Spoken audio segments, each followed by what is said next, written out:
Another billionaire goes to space. Texas Democrats spread COVID in Washington. And are toys teaching critical race theory? That and more on this week's headlines.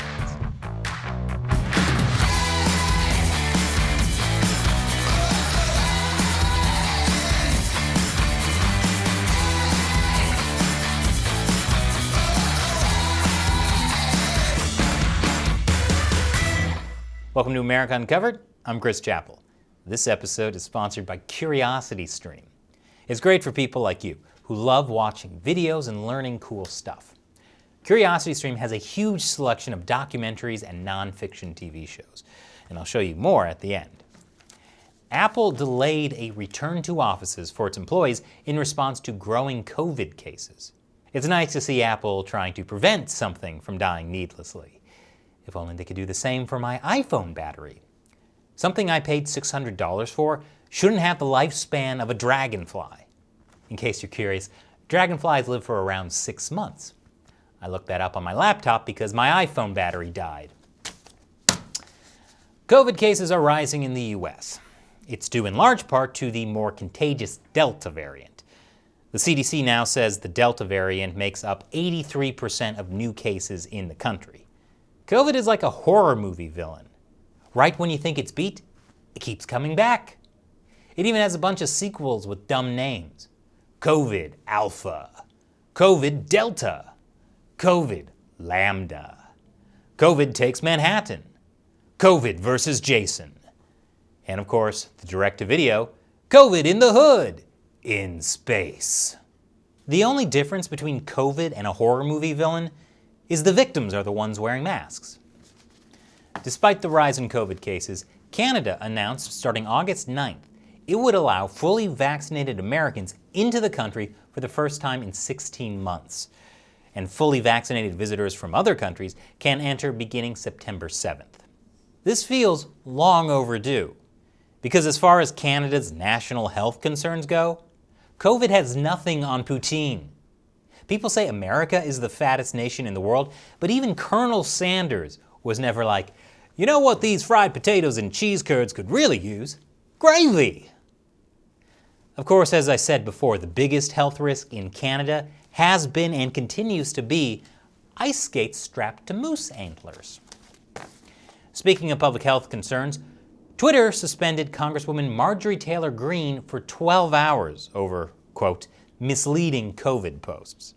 On one hand, it's alarming that tech companies are deciding which elected officials should and shouldn't be allowed to speak on their platforms. On the other hand, it's a great move for public health, since forcing someone to not use Twitter is the healthiest thing Twitter could do. If Twitter really wants to make America healthier, they should ban everyone from their platform. The biggest misinformation on Twitter is that anyone enjoys using Twitter. Remember, folks, social media isn't good for you. Even President Biden agrees. In an update to a story I covered on Thursday, President Biden walked back his remark about Facebook misinformation killing people. Biden said, "My hope is that Facebook, instead of taking it personally that somehow I'm saying Facebook is killing people, that they would do something about the misinformation." In response to this, citizens of Myanmar said, "We hope Facebook takes it very personally when we say they're killing people," and wish Facebook did something about the misinformation from an authoritarian regime way sooner. Biden clarified that Facebook isn't killing people. These 12 people are out there giving misinformation. Anyone listening to it is getting hurt by it. It's killing people. Oh, so he's saying Facebook doesn't kill people, people kill people. And the only way to stop a bad guy with a Facebook account is a good guy with a Facebook account. That said, I think we should run background checks before allowing someone to register for Facebook. Specifically, you shouldn't be allowed to have Facebook if you're trying to start a life coaching business by asking everyone you went to high school with to be your clients. No, Trevor, I'm not going to pay for life advice from someone I watched try to sneak wine into the cafeteria in a paper bag. More after the break. Welcome back. At least 6 of the 55 Texas Democrats who fled to Washington, D.C. to oppose a Republican-backed voting bill have tested positive for COVID. All of those who have tested positive are fully vaccinated, But nobody in the Capitol is now particularly eager to meet in person with the group, which has resorted to virtual meetings. That's after an aide for Nancy Pelosi tested positive for COVID after contact with the Texas Democrats, and a White House aide tested positive after contact with Nancy Pelosi's aide. The Texas Democrats' plan is more effective than I realized. They initially left the state to prevent Texas legislators from voting on a bill. Now, by spreading COVID in Washington, they could potentially shut down the U.S. Congress and prevent the entire government from voting on anything. When no one is allowed to vote, that's true equality. Or dictatorship. I always get those two confused. Thanks to the spread of COVID, even among vaccinated individuals, one expert says it's time to put masks back on. And in Los Angeles, the mask mandate has been put back in effect just 1 month after it was lifted.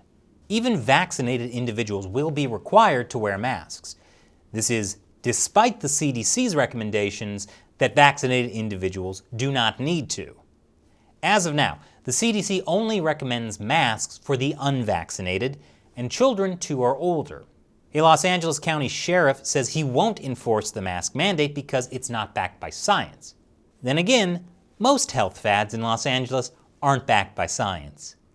No, Jennifer, lampreys aren't going to suck the ghosts out of your blood. I don't even know where to begin with what's wrong with that. I have to say, telling people vaccines work, but then telling vaccinated people they still have to wear a mask, that really doesn't boost confidence in the vaccine. Also, not boosting confidence in the vaccines is the fact one of the biggest vaccine makers, Johnson & Johnson, was involved in a $1 billion lawsuit settlement for their role in the opioid epidemic that has killed hundreds of thousands of Americans. This is kind of like if there was a cure for diabetes, but it was invented by El Chapo. All the experts say the cure works, but would you really trust it? New York City Mayor Bill de Blasio won't be following LA's lead. De Blasio says he will not impose an indoor mask mandate.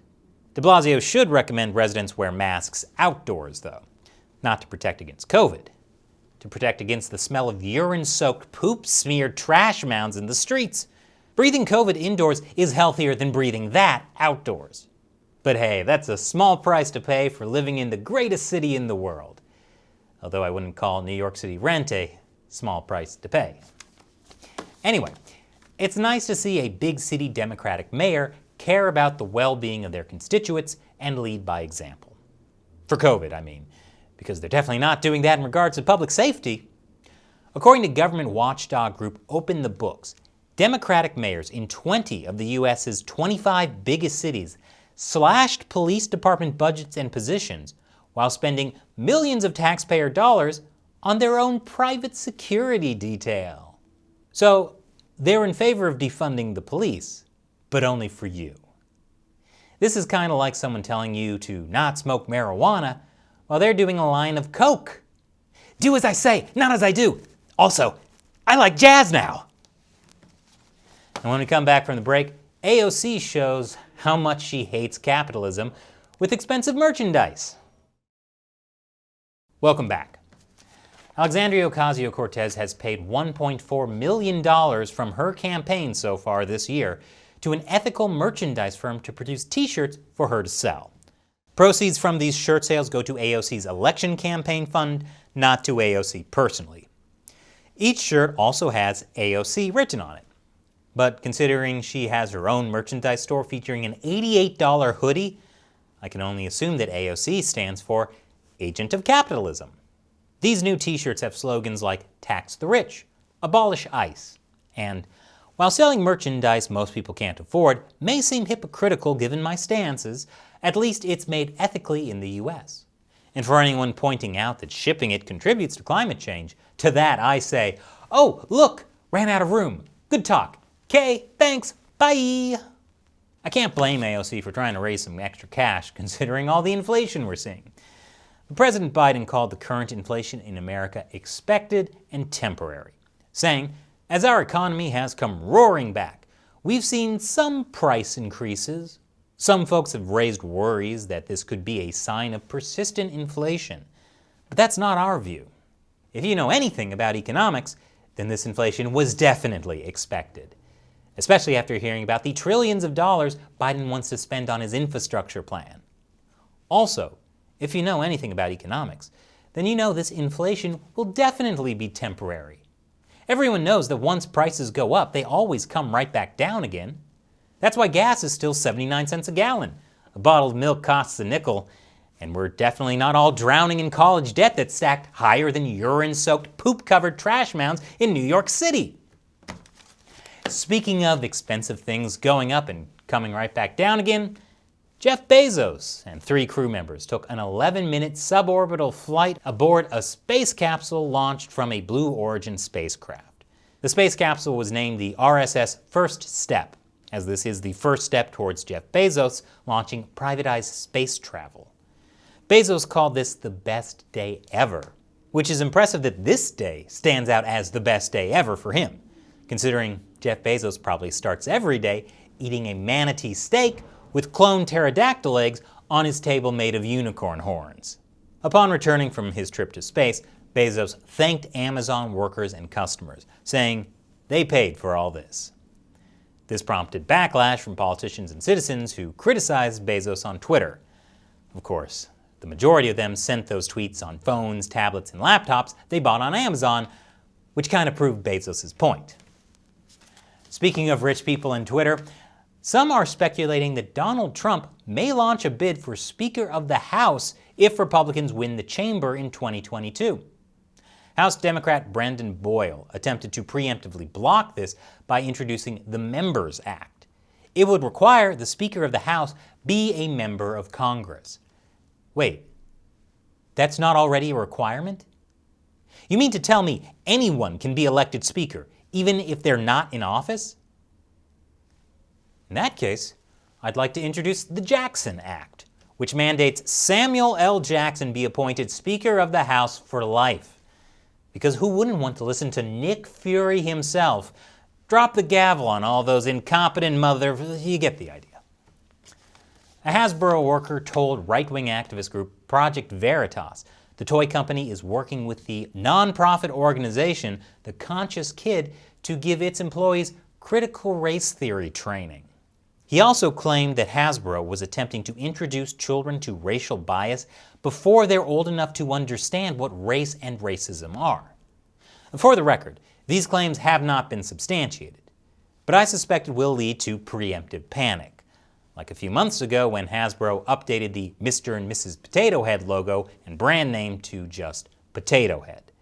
Many assumed that Mr. Potato Head went gender neutral, and Hasbro then clarified he hadn't. But if true, this would be alarming.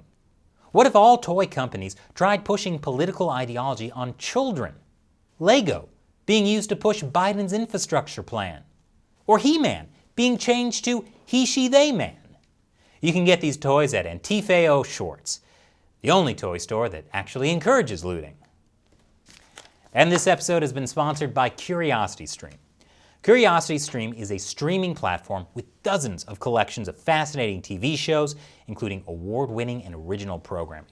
For example, Electing Lincoln: Blood Before the War. It's about the battle over slavery in Kansas before the Civil War, including how pro-slavery communities committed massive voter fraud in an attempt to make Kansas a slave state, so abolitionists established their own parallel state government. The conflict was further fueled by hyper-partisan news media, and it escalated until a congressman literally bludgeoned a U.S. senator with a cane on the U.S. Senate floor.